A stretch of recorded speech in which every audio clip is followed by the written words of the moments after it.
Quels sont les rendez-vous importants de ce salon du trading 2012? Parmi les 50 conférences de cette année, nous aborderons notamment les thèmes suivants. Le premier focus sera sur les options binaires, auxquelles seront également associées les options, dites classiques pour les différencier. Nous expliquerons clairement le mécanisme et l'utilisation, ainsi que la présentation de stratégies qui fonctionnent réellement. Le deuxième focus portera sur le trading automatique et les trading systems, ce qu'on appelle aussi les robots traders, ainsi que les boîtes noires, et tout ce qui autour de ces sujets a fait couler beaucoup d'encre dans les journaux. Un point important puisque beaucoup de boursicoteurs moyens n'y comprennent pas grand-chose, et par défaut craignent donc tout ce qu'ils ne maîtrisent pas. Le troisième focus sera orienté vers les outils qui tentent de disséquer sur le très court terme, le comportement des intervenants au travers des différents flux d'ordre. C'est ce qu'on appelait autrefois l'étape reading, la lecture du ruban ou ticker tape, en référence à la lecture des cours, via le ruban des téléscripteurs, télétypes ou télégraphes, en morse ou autre. Aujourd'hui, il peut se concevoir de manière beaucoup plus graphique ou visuelle, via un nouvel outil, le footprint. La dernière nouveauté portera sur la possibilité pour les visiteurs de venir se mesurer sans risque aux 16 traders des duels de trading. Les professionnels inscrits pour ces duels in real time et real money disposeront d'un compte de 50 000 € qu'ils risqueront. Sur la journée du vendredi, les participants venus assister à ces duels pourront aussi se retrouver dans les mêmes conditions que ces compétiteurs via l'ouverture d'un compte virtuel avec notre broker partenaire. Quel intérêt portent les particuliers au monde du trading? Avez-vous assisté à des évolutions au fil des salons? Il est intéressant de noter que l'attrait pour le trading s'est fortement accéléré ces 3 dernières années. Il est allé de pair avec une très nette radicalisation du comportement des intervenants boursiers. À l'issue d'une dizaine d'années,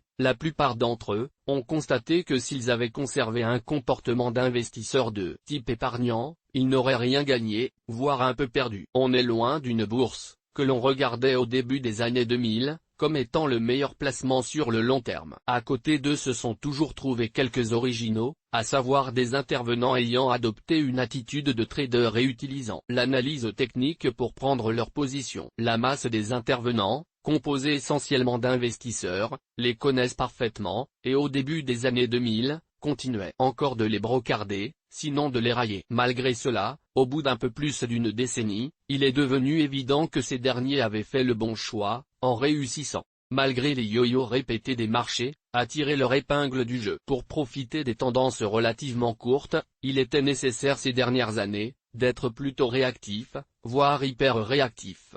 En adoptant le profil de trader, certains de ces investisseurs ont réussi à s'adapter rapidement, et ont acquis des réflexes de trader. D'autres ont été un peu plus lents, mais commencent aussi à changer leur fusil d'épaule. Certains n'ont pas réagi et ont tout perdu dans la bataille. Ces derniers semblent dégoûtés de la bourse pour un bon moment, et préfèrent investir dans l'immobilier plus sage, plus favorable, et surtout plus en rapport avec leur style de vie. Aujourd'hui, il ne reste en bourse que ceux qui ont su prendre le virage de la réactivité. On ne peut pas vraiment parler d'intérêt, mais plutôt de nécessité, si on désire y survivre. Le monde de trading fascine-t-il toujours autant? A-t-il été victime d'un désamour lié au récent scandale financier? En période de crise, et plus particulièrement après un certain nombre de scandales financiers, les traders ont souvent été conspués par les médias et les politiques, jusqu'à sembler être également rejetés par l'ensemble de la population. J'imagine qu'il faut parfois des boucs émissaires pour canaliser les mécontentements, et les traders peuvent parfaitement jouer ce rôle. Attendez cependant que la crise s'aggrave un peu plus. Malheureusement, il y a de fortes probabilités que cela arrive,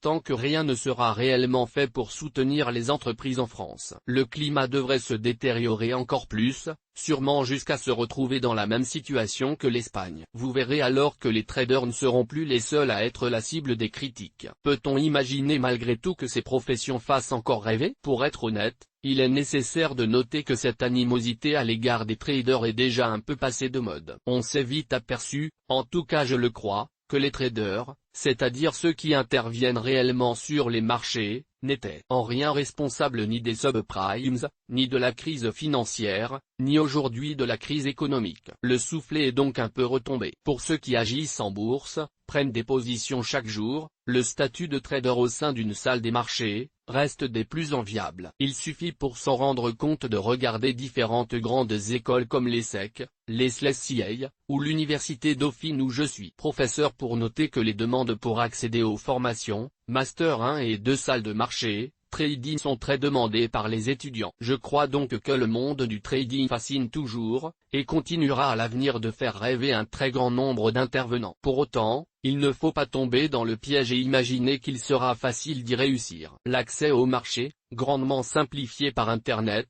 procure l'illusion d'une certaine facilité quant à votre capacité de réussite. Or, il n'en est rien, et sans une préparation et un apprentissage assidu, vous avez toutes les chances d'y laisser votre chemise. Interview réalisée par Jérémy Lemierre.